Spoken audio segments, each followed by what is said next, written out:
Senhor. No Evangelho de João, tem sido essa série de sermões baseada nos principais textos do Evangelho de João, capítulo 11 e 12, fala de Lázaro e dos resultados daquilo que Deus fez ali em Betânia. E nós vamos hoje para o capítulo 13. O Evangelho de João, capítulo 13, nós vamos ler dos versículos 1 até o 17. Este é um texto conhecido da palavra de Deus. É um momento escandaloso para os judeus, de loucura para os gentios, mas também para aqueles que são servos do Senhor, estão diante de uma cena chocante e radical. Diante dela, é impossível ficar neutros. Assim diz a palavra do Senhor, quero convidá-los a colocar-se de pé. Vocês vão só acompanhar comigo a leitura do texto. Em reverência à palavra de Deus, o Espírito de Deus fala o nosso coração na leitura e na meditação da sua palavra. Assim nos diz a palavra do Senhor. Ora, antes da festa da Páscoa, sabendo Jesus que era chegada a sua hora de passar deste mundo para o Pai, tendo amado os seus que estavam no mundo, amou-os até o fim. Durante a ceia, tendo já o diabo posto no coração de Judas Iscariotes, filho de Simão, que traísse a Jesus, sabendo este que o Pai tudo confiara às suas mãos, e que ele viera de Deus e voltava para Deus. Olha só, irmãos, logo levantou-se da ceia, tirou a vestimenta de cima, tomando uma toalha, cingiu-se com ela. Depois deitou água na bacia e passou a lavar os pés aos discípulos e a enxugar-los com a toalha com o que estava cingido. Aproximou-se, pois, de Simão Pedro e este lhe disse: Senhor, tu me lavas os pés a mim? Respondeu-lhe Jesus: o que eu faço não sabes agora, compreendê-lo-ás depois. Disse-lhe Pedro: nunca me lavarás os pés. Respondeu-lhe Jesus: se eu não te lavar, não tens parte comigo. Então Pedro lhe pediu: Senhor, não somente os pés, mas também as mãos e a cabeça. Declarou-lhe Jesus: quem já se banhou não necessita se lavar senão os pés. Quanto ao mais, está todo limpo. Ora, vós estáis limpos, mas não todos. Pois ele sabia quem era o traidor. Foi por isso que disse: nem todos estáis limpos. Depois de lhes ter lavado os pés, tomou as vestes e, voltando à mesa, perguntou-lhes: compreendeis o que eu vos fiz? Vós me chamais o mestre, o Senhor, e dizeis bem, porque eu sou. Ora, se eu, sendo o Senhor e o mestre, vos lavei os pés, também vós deveis lavar os pés uns dos outros, porque eu vos dei o exemplo, para que, como eu vos fiz, façais vós também. Em verdade vos digo que o servo não é maior que o seu senhor, nem o enviado maior do que aquele que o enviou. Ora, se sabeis estas coisas, bem-aventurados sois, se as praticardes. Deus, tua palavra é lida. Ela é bênção para o nosso coração, fonte de edificação, de instrução, de correção. Deus, abençoa o teu povo nesta manhã, nossa oração, em nome de Jesus. Amém. Podem tomar assento, irmãos. Eu quero te convidar a imaginar a seguinte cena. Imagine o presidente de um dos países mais poderosos e importantes do mundo hoje. Vai entrar em uma reunião com seus ministros. E uma reunião importante, para tratar de temas importantes, temas estratégicos. De repente ele tira o seu paletó, dobra as mangas da camisa, pega um balde de água e começa a lavar os pés de cada um deles, em silêncio, com cuidado e com ternura. Você consegue imaginar essa cena? A maioria de nós reagiria com choque, talvez com vergonha, talvez com confusão e provavelmente, como Pedro, tentaríamos até impedir. Mas foi exatamente isso. E infinitamente mais do que isso. O que aconteceu naquela noite em Jerusalém. Essa é uma cena exclusiva do evangelista João. Nós não encontramos em nenhum outro evangelho. O Criador do universo, aquele por quem e para quem todas as coisas foram feitas. Aquele diante de quem os serafins cobrem o rosto e clamam: Santo, Santo, Santo é o Senhor dos exércitos. Naquele dia ele curvou os joelhos, lavou os pés empoeirados, suados, pecaminosos dos seus discípulos. Naquele dia o Rei do universo se ajoelhou. Consegue imaginar isso? E a pergunta é: por que Jesus fez isso? O que estava acontecendo na mente, no coração do Filho de Deus naquele momento? E o que este gesto significa sobre ele, sobre você e sobre a forma, o modo, essa classe de vida que o Senhor quer que vivamos? O que o Senhor quer nos comunicar com isso, com esse gesto? E aqui é impressionante porque a lógica do mundo é muito simples. Quanto mais alto você sobe, menos você serve. Mas no Evangelho, completamente diferente. É o mundo de cabeça para baixo. Usando a linguagem de John Stott, é o reino da contracultura. É radical. É o contrário de tudo. Quanto mais alto Cristo é revelado, mais profundamente ele se abaixa. Na noite anterior à cruz, quando Jesus sabia o que estava para acontecer, traição, abandono, angústia, sofrimento, morte, ele faz exatamente o mais inesperado.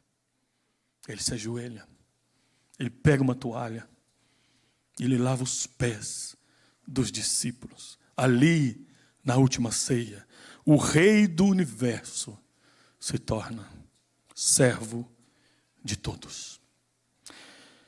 E o cenário aqui é a última ceia, antes da crucificação. Jerusalém está fervilhando porque os peregrinos vieram de todas as partes para celebrar a Páscoa, a festa que lembrava a libertação do Egito, o sangue do cordeiro nas ombreiras das portas, o anjo da morte que passava sobre o povo de Deus e poupava o povo de Deus. Mas ninguém ainda compreendia que o verdadeiro cordeiro pascal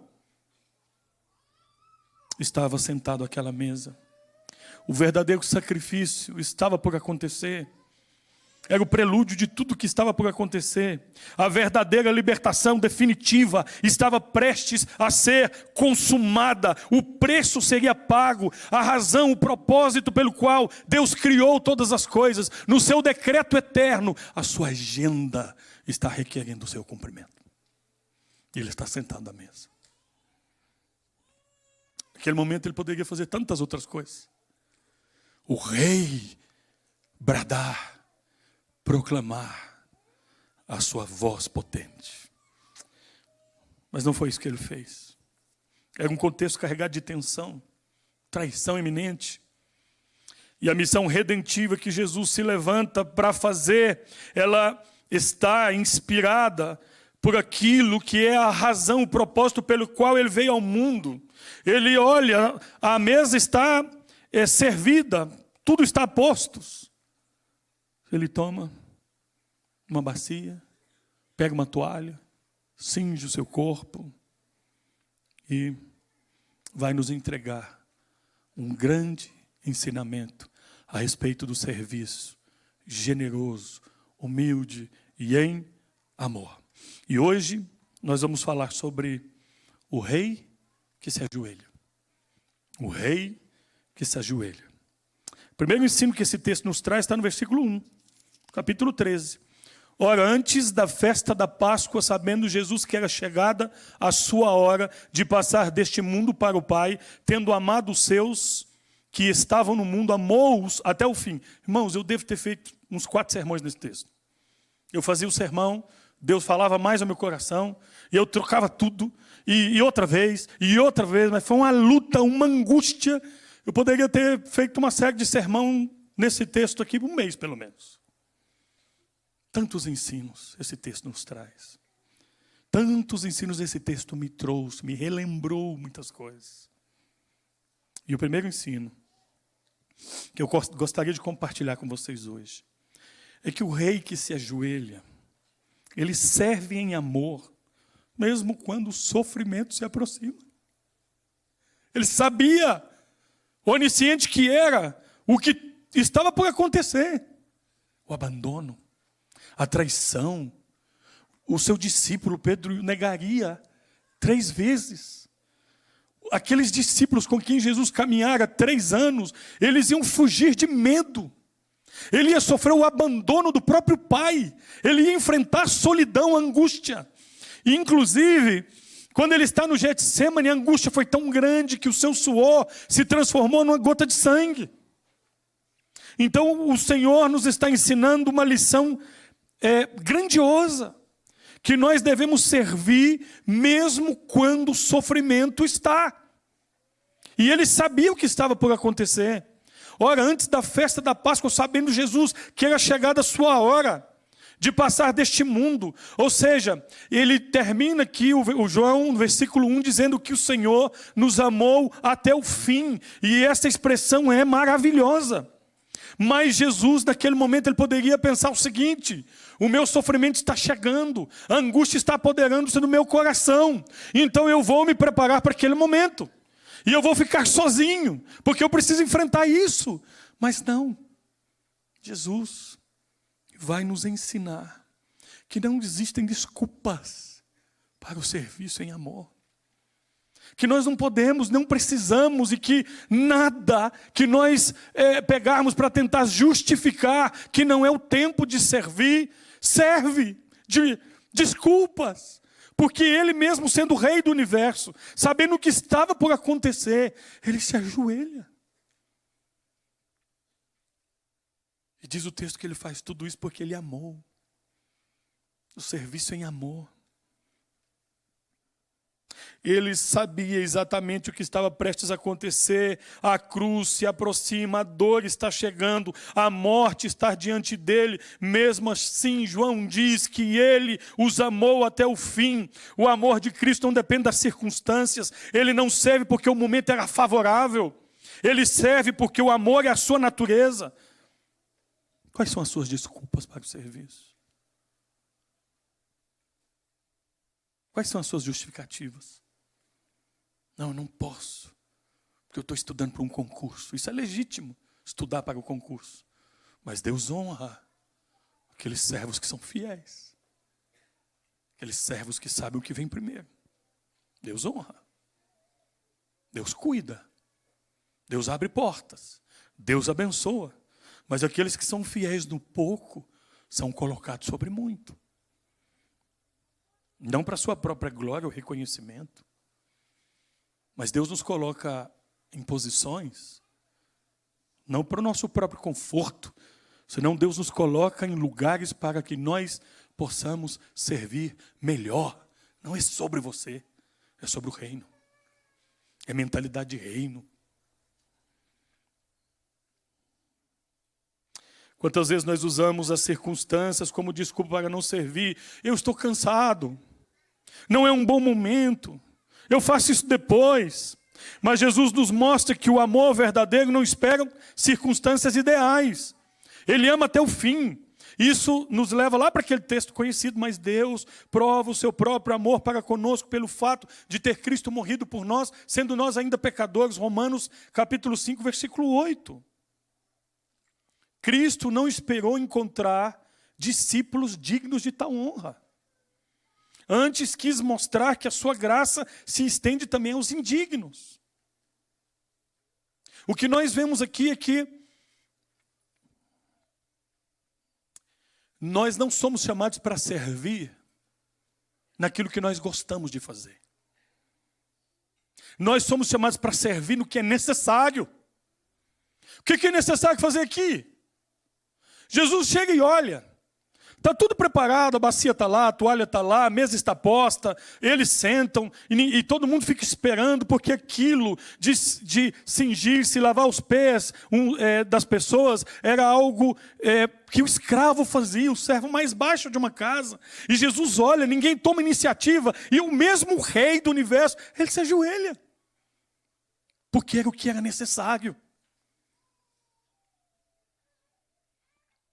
Nós devemos chegar e perguntar assim, peraí, o que é mais cômodo, o que é mais fácil para fazer aqui na igreja?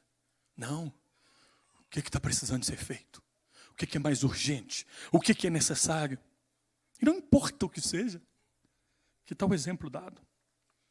O Senhor Jesus, o Rei de toda a glória. Basta uma palavra dele, todo o universo atende ao seu comando. Ele se ajoelha.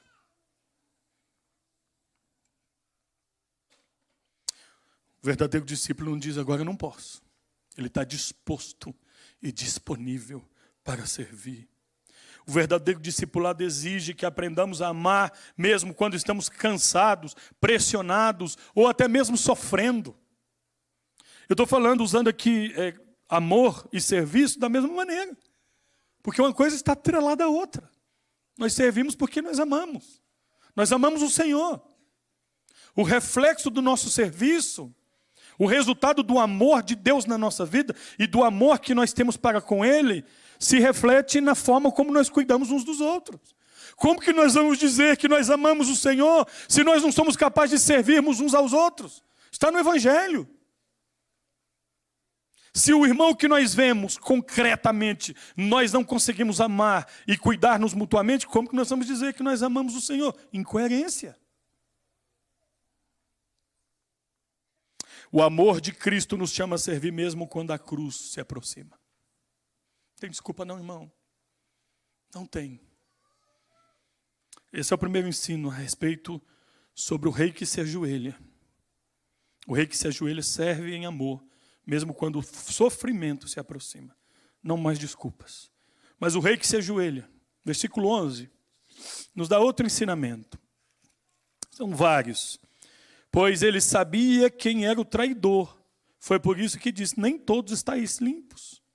O rei que se ajoelha serve a pessoas imperfeitas. Jesus não serviu só os bons, não. Ele lavou os pés de Judas. Ele sabia que ele estava sendo vendido por 30 moedas de prata. Ele lavou os pés de Pedro, que logo depois ia dizer, não conheço este homem, nunca vi na vida. Ele lavou pés do Tomé, que depois vai duvidar. E ele sabia disso. Ele lavou o pé daqueles homens covardes, que vão fugir, com muito medo. Ele está ali lavando 24 pés. Cada pé que ele lavava, ele conhecia a história.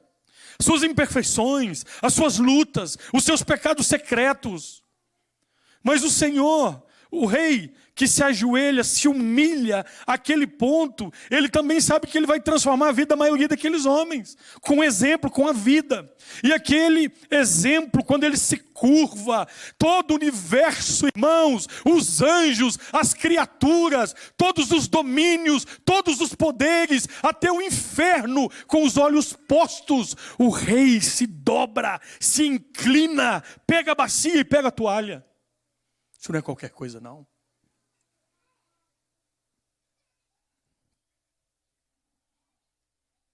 Pois ele sabia quem era o traidor. Mesmo sabendo quem era Judas, Jesus lavou seus pés. Significa que Jesus serviu o próprio traidor.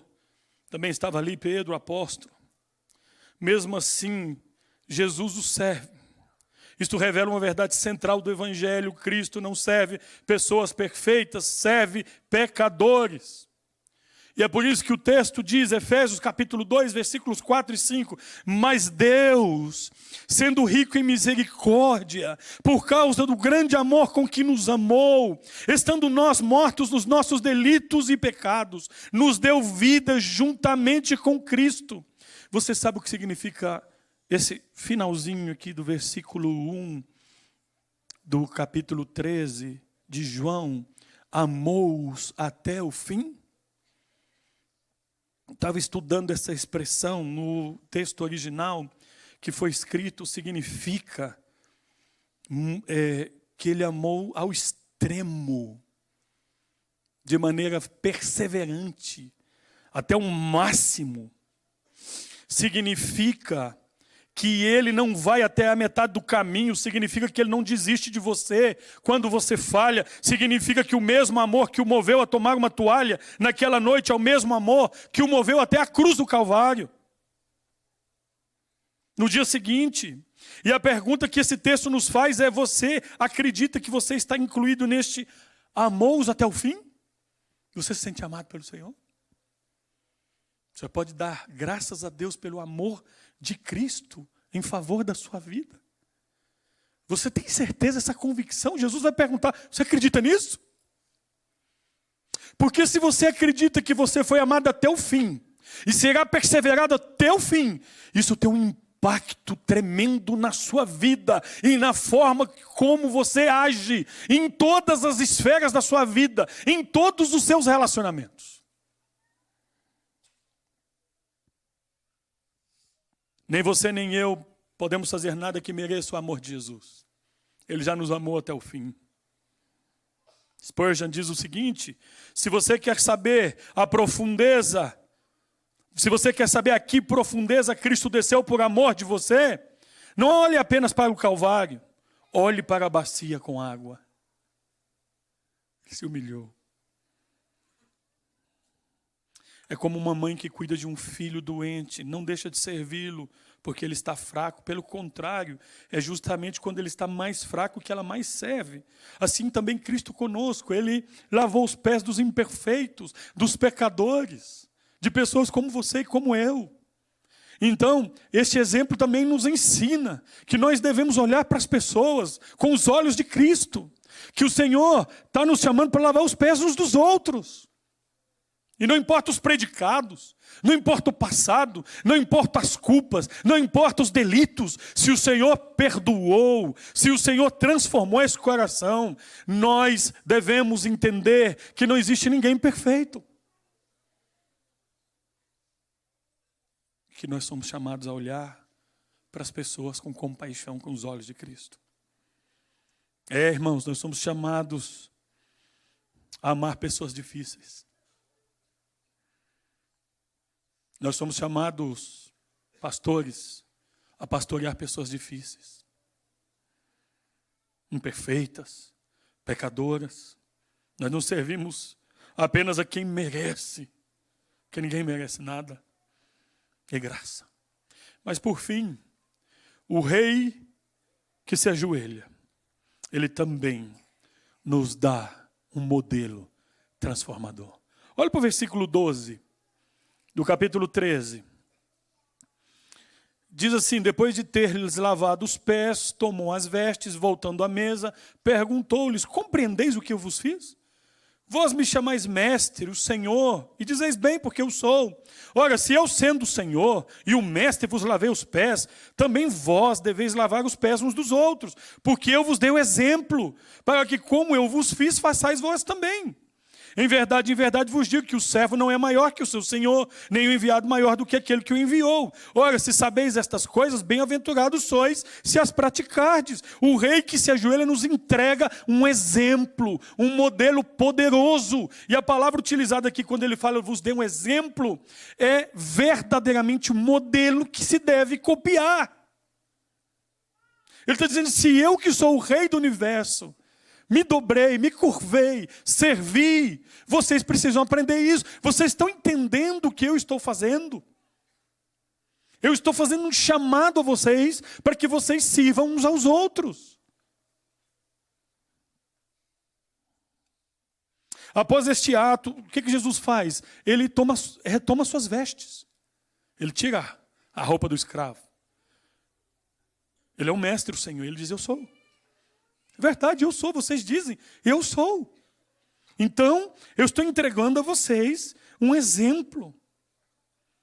Ele agiu como servo, mas voltou a ser o que sempre foi, Senhor e mestre.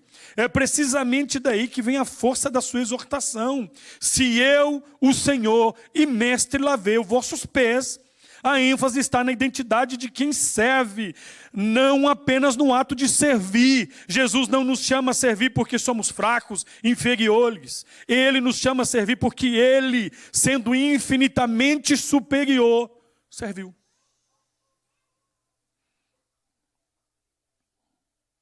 E ele pergunta, vocês compreenderam o que eu fiz?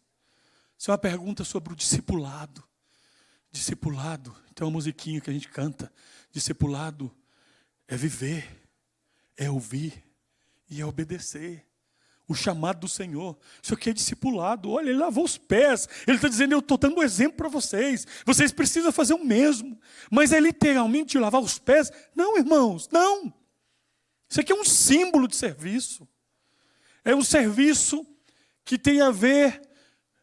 Não há barreiras para servir. Nós servimos os mais humildes. Nós nos ajoelhamos. Se nós precisarmos limpar, nós vamos limpar. Se a gente precisar carregar, nós vamos carregar. Se a gente precisar visitar uma pessoa, nós vamos visitar. Se a gente precisar colocar a mão no bolso para abençoar outro, nós vamos fazer. Se a gente precisar caminhar uma milha mais, nós temos que fazer. Se a gente precisar tirar a capa para dar a capa para outro que está com frio, nós vamos fazer. Se nós não fizermos isso, irmãos, fechamos a igreja. Vamos embora para casa. Porque a igreja cheia do Espírito, registrada em Atos, diz assim, não havia necessitado entre eles. Porque ninguém considerava exclusivamente o que era seu. Porque havia missão generosa, cuidado mútuo. Porque aqueles irmãos entenderam o serviço. Jonathan Edwards diz o seguinte, o espírito de serviço não é algo que se acrescenta ao evangelho como um apêndice moral. Ele é o fruto necessário e inevitável de uma alma que foi realmente tocada pela graça de Cristo. Aquele que foi convertido, aquele que é servo do Senhor. Serve.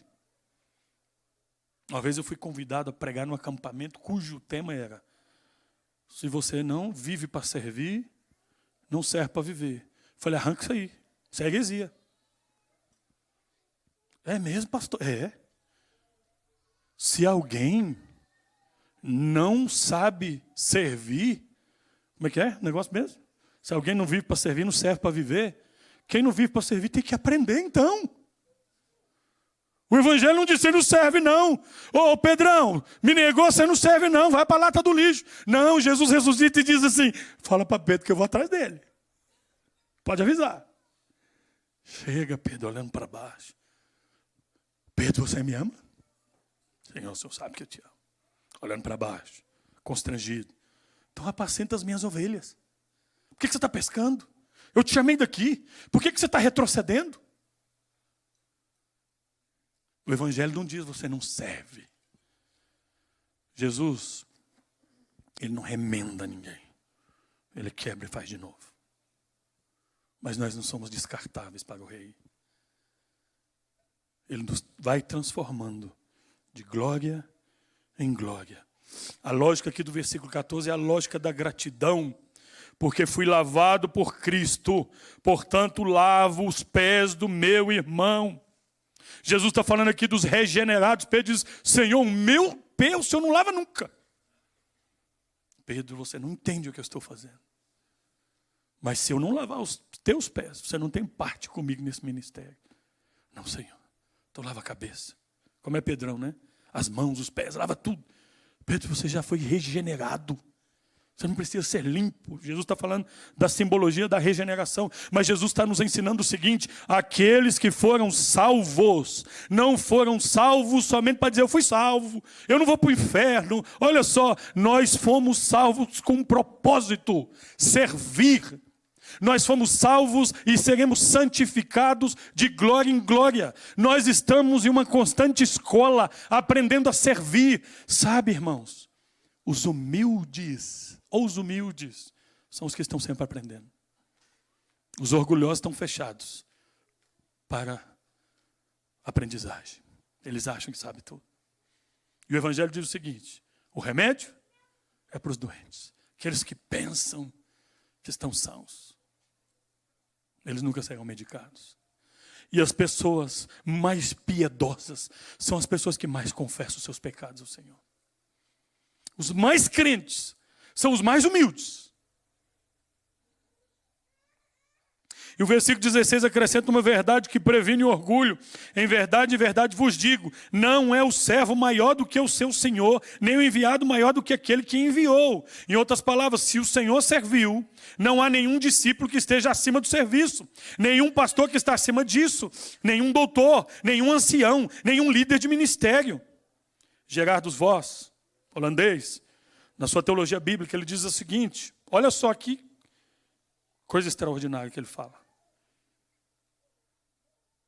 Que a inversão do paradigma da grandeza aqui nesse texto é apresentada. O maior sendo o servidor. É uma das marcas mais distintivas do reino de Deus em contraste com os reinos deste mundo.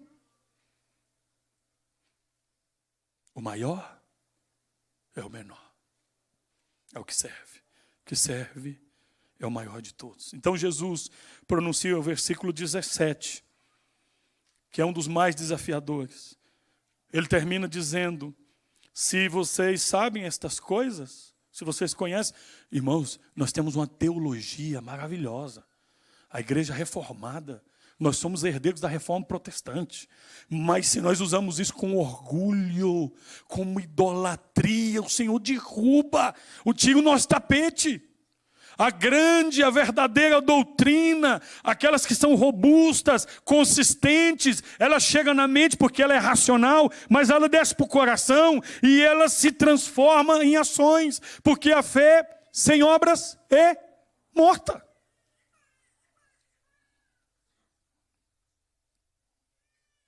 Então, o que o texto está querendo dizer no versículo 17, vocês são bem-aventurados se vocês praticarem essas coisas. O quê? Servir. Serve o pequeno, serve o grande, serve o rico, serve o pobre, da mesma maneira.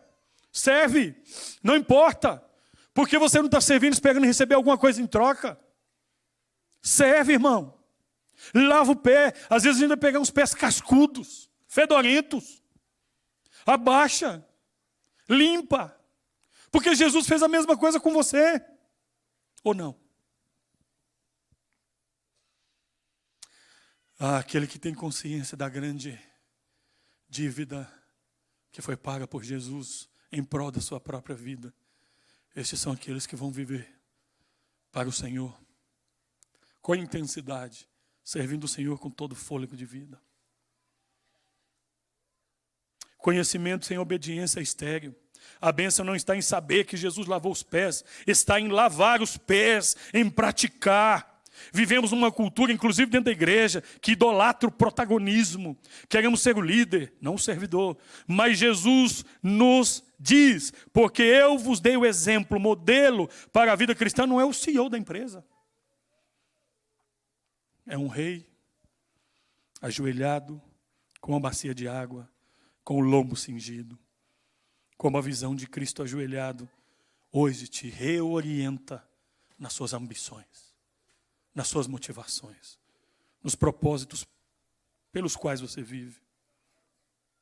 Mas entre vós não será assim, pelo contrário, quem quiser tornar-se grande, entre vós será esse o que vos sirva. John Owen escreveu o seguinte, aquele que não serve porque não quer ser humilhado, nunca compreendeu a encarnação. Cristo deixou a glória para servir, e qualquer teologia que não produz servos é uma teologia incompleta, infrutífera e estéril. Então, terminando aqui, irmãos. Algumas aplicações também, algumas mais, né? Para a sua vida pessoal. Onde que está a bacia de água? Onde que está a toalha? Algo que você evita fazer porque você considera que é baixo demais para você fazer? Faça nessa semana. Você que mora no condomínio, vai lá, faz um cafezão, leva lá para o porteiro, para a mulher da limpeza. Entendeu? Vai lá e fala, eu sou servo do Senhor. Deus te abençoe essa semana. Tem algum motivo de oração que você quer que eu ore por você? Faz isso para você ver. Faz. Vai servir. Não importa. Na sua família, sirva os membros da sua família, nos pequenos atos diários, sem esperar o reconhecimento ou retribuição. Faz sem esperar receber nada em troca. Abençoa. E a igreja? Uma igreja saudável é aquela onde os líderes servem os membros. Não onde os membros servem os líderes. Entendeu? O exemplo que nós temos. E na vida espiritual? Pergunte ao Senhor. Tem coragem de fazer essa oração? Presta atenção, ó. A quem o Senhor quer que eu lave os pés essa semana? Me mostra, Senhor. Quem o Senhor quer? Irmãos, o lava-pés aponta para algo muito maior. Aponta para a cruz do Calvário. Assim como Jesus se abaixou para lavar os pés sujos, ele se abaixou ainda mais para carregar os nossos pecados na cruz. O lava-pés é uma parábola viva do Evangelho.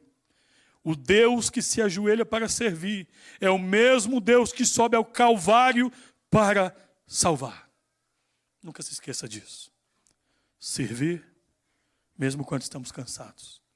Servir a pessoas imperfeitas. Servir porque nós temos um modelo de serviço, que é o nosso Senhor Jesus. Vamos orar?